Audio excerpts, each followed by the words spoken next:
जी ना 6000 रुपया रखले बानी माई की आंख बनवाई खाती। बाप रे बाप, आंख नहीं के तो इतना चिल्लाले बन जी तक का जाने का करी हन।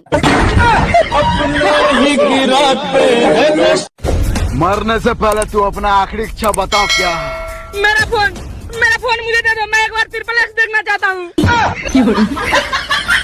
खत्म कर दो। यही जी एगो रमुआ के मेहरारू बिया कि कितनो पिटा जले फिर भी प्यारे से बोली। आ एगो हमार धनपति के स्टाइल।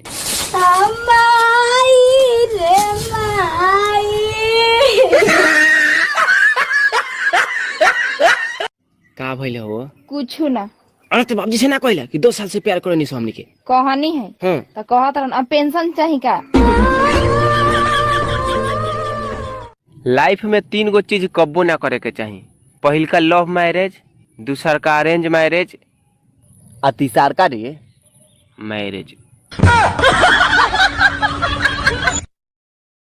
मेरी जान बोलती है आड़ी बाड़ी में। हाँ आप सही बोल रही हैं।